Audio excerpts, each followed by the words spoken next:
Okay, here we are in sunny Camden. I'm here with Charlotte and Martin from Dutch symphonic rockers Delain, who on the 26th of August got a new album out, Moonbathers. How are you two? We're doing well, I guess, right? Yeah, excited about the release, about being here. And obviously we are here at the Koko in London. We're on the balcony at the moment. Yeah, you're playing here later in the year. Lovely English weather, no rain, sun. I'm very much pleased right now. Good, and let's talk about the album first, Moonbathers. It's quite a unique title, you know. And, have you ever bathed on the moon? Not on the moon, exactly, but no, I mean it's mainly a metaphor. There's a lot of dark thematics on the record, but then still there's always that kind of light, and I think that it's mostly a metaphor on being comfortable in the darkness or finding comfort in the darkness, you know, without kind of glorifying whatever. What better symbol for the light in the dark than the moon? Exactly. So, you know, moonbathers are those that, you know, rather find that in the darkness than in the sunlight. And talking of the darkness and the light, your lyrics, you know, you go quite deep, you go quite dark. At times, at times. And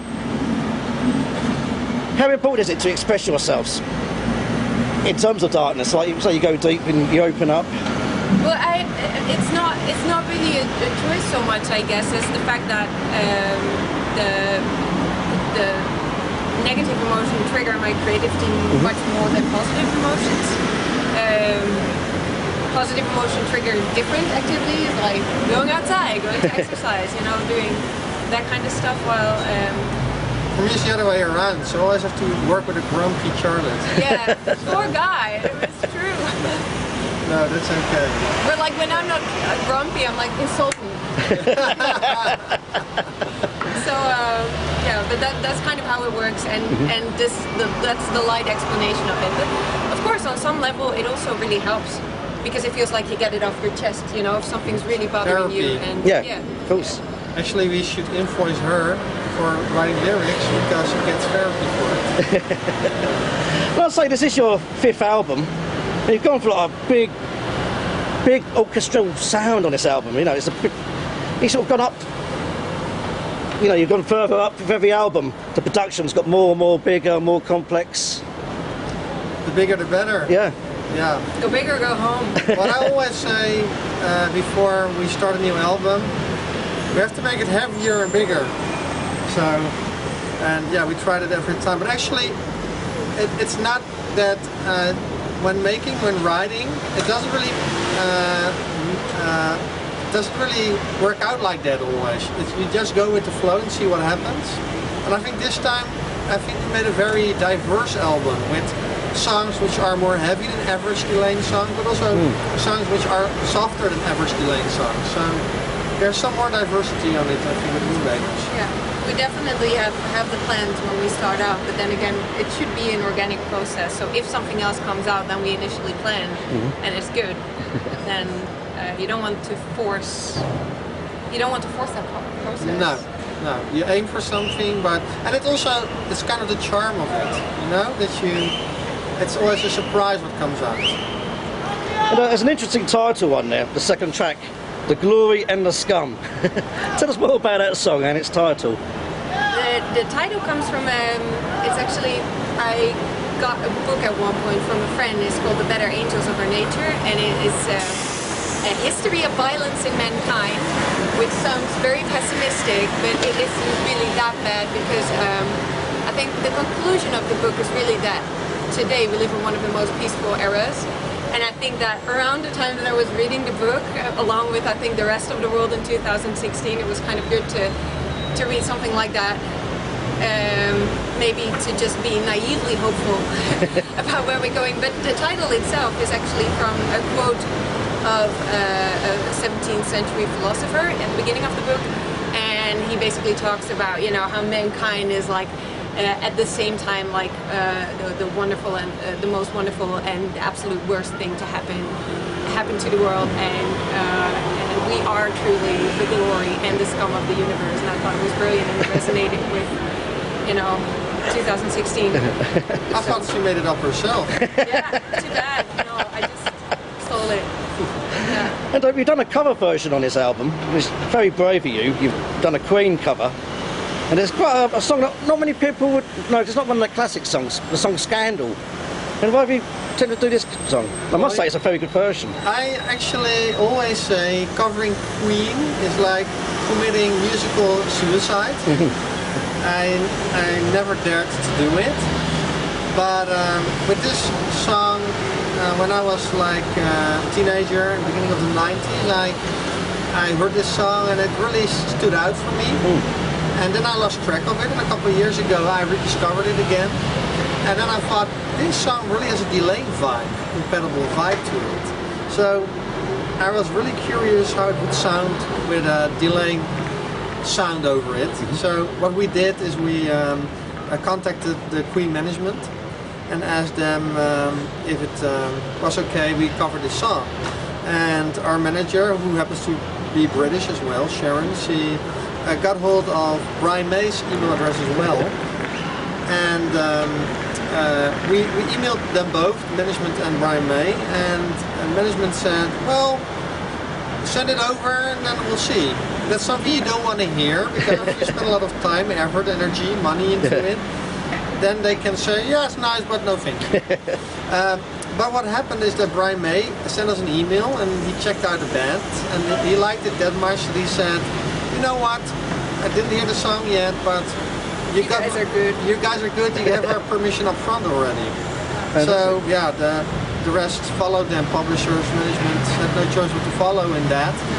And so we're really grateful for that and honored. So we started making that song. And it's also not a very famous Queen song. That's another reason I think we dared to took this song. And of course we have Charlotte, another male singer, that helps as well, because I remember when you told me, like, what do you think about covering this track? And first thing I thought was, oh my god, Queen, exactly like you said, going through that process, like, because obviously Freddie Mercury, don't burn your fingers on that. one of the greatest vocalists in the world ever, you know, so yeah, exactly. very brave of you to do. Big shoes to fill, but I think that it was exactly the fact that it's not of the one best known songs. Unrightfully so, it's a wonderful track. Also, it's got a big orchestral sort of sound on it, it's very big symphonic. You know. Yeah, that's part of us, of course. And it fits the song, I think. But of course, it's to the people to decide if they like it or if they think it's blasphemy. But and what about the lyrical content of that song? Because it was about scandal, it was about sort of the news of the world here in England, you know, making up big headlines, chasing celebrities. So, was there any reason behind that for the lyrics? To be honest, I don't hope to get to that point where people are chasing after you that much. So I hope never to get there. Yeah. If I'm correct, it was about divorce, Brian May, but also about Freddie and AIDS. Yeah. And all this together, and we all go to highs and lows in life. And also when you make music, we're all people. And yeah, fortunately, it didn't really apply to us personally. I can't imagine how it is to have people put a magnifying glass on your personal tragic. Exactly. Exactly. But yeah, it's the curse for some people, sadly. But no, for us it's okay. And is that a song you're going to be putting in the live set? Well, right now not, but we should explore it. But we also we made it 15 BPMs faster, and that means that Charlotte is not allowed to breathe when singing the lyrics. We made it faster and higher, so it's well, we'll definitely have to see how we bring that to a live situation where, of course, you cannot take breaths in between takes. But I think we'll get there. I mean, it's such a fun song. It would be a shame not to play it live. So, well, so as Queen cover versions go, I love it. I'll give it the 10 out of 10 treatment. I really do. Thanks a lot. And tell us about the artwork, because it's, you know, it's great artwork you've got for the album. Who did that? Glenn Arthur. Yeah, we always work with Glenn Arthur. He's an artist from California, and he's kind of blended into our DNA. If people see artwork of Glenn Arthur in music, they think about us. So it gives us identity. And yeah, also this album we asked his cooperation again. Yeah, and it's just a wonderful chance. Like first time we worked with him for a cover was in 2012 for We Are the Others, and I've been a fan for him for a long time before that. So to have the opportunity to work with him again and again is really great. It took us actually, it's funny because this is one of the records with one of the most telling titles, I think. Thought it would be a piece of cake, and this is actually one where we spent the longest and went through most covers before we went to the final one. Yeah. But actually the upside of that is that we have a lot of the works that we commissioned before into the artwork. So for all the people who are really into, Glenn Arthur's style, there is a lot to see on this album for that reason. And you also sort of celebrated an anniversary this year, 10 years since the release of your debut album, Lucidity. And how's it gone for you in those 10 years? Have you fulfilled all your ambitions so far? Yeah, actually, I did not expect when we started. Did not expect this in my wildest dreams. And I did not aim for being a professional musician, like doing this for a living. And now here we are, and we do it for a living. And it's, yeah, that's a blessing, I think, because not a lot of people can make music for a living. And yeah, and it could have turned out very different for you because you was in rehabilitation. Yeah. You had that horrible illness. Yeah. So there's no way you could have imagined this. No, and we started as a project, of course, not as a band, and everything developed pretty organically. It was no big plan or anything, but it just developed how it did, and here we are 10 years later, and I think we have our fans to thank for that as well. I think because of them, we're standing here and can do this. And, it's an absolute privilege to be able to do this, and when it comes to the ambitious, I feel exactly the same way. Never dreamed of being here when we started out. Then again, we are a very ambitious band, so with every album that we do, every kind of milestone that we reach, yeah, we push ourselves. We push so yeah, ourselves. do you set yourself a higher target every time? Yeah. Every time. So we made a lot of the things that we set out to do. We've made them come true and more. We and the people who supported us. But we definitely got a few more tricks up our sleeves and a lot more to aim for. And you have to realize what you have as well and appreciate that. For example, we're standing here in front of a venue, the Koko, and we started in a tiny venue in London, and now we're here. Yeah. And it's gorgeous. And it's gorgeous, and yeah. It's fair enough. I was talking earlier with your manager. And when I first saw you, I think it was at the garage in London, tiny venue, right. Yeah, just looking at this great, gracious venue, holds like 1,500 people, I do remember that gig, and I love that gig. It was lovely, and it was great too. But yeah, it's great to see how you can grow, and so let's go to Wembley next time. Exactly. Why not? Why not? It's happened for Nightwish, so why not for Delain? And people always think it's a glamorous life, but like today you've flown in from Holland this morning, a few interviews here. You're back to Holland tonight. You're in Finland on the weekend. So, how do you cope with like tiredness and just being on the road all the time? One part is you get used to it, like things that we do now. I think a few years ago that would have freaked me out, like schedule-wise. Yeah. But you get used to it, you learn to adapt to it, and you also learn to take your time. To take your moments. On other moments. Yeah. Last week we did Spain, for example. We flew in on a Friday, did the show on Saturday, and flew back on Saturday. So it can go really fast, and sometimes I think it's going too fast, because you need to enjoy those moments as well. And that's something. We're finding that balance between efficiency and also just having the time to actually take in what you're doing. And appreciate those moments.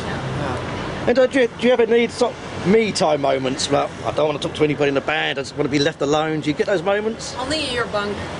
Like that's the only place that's sacred. Our hotel room. Yeah, exactly. Yeah. So those moments. Yeah. And I'd like to say we are here at the Koko. You're playing here in November. We've got Evergrey, Kobra and the Lotus. It's quite a good broad mix of a bill, Now, are you familiar with those two bands? Yeah, sure. We picked them for a tour. Oh, what? Because we think it's important to offer people coming, just offer them a great night. And all bands are important for that. And it's nice to have really different bands. And, so it's very important. And I listened to Evergrey for a long time. Really like their music. And Kobra and the Lotus are pretty new around the block, and yeah, we want to give them a platform to play in Europe because they're from Canada. And yeah, I think it's a lovely combination. This is excellent, yeah. I'm really looking forward to it. Well, Delain, it's been great talking to you both. The album Moonbathers is out on 26th of August, and I've heard it, and it's the best one yet, so all the best for the Thank you so future. much. Thank you very much. Thank you.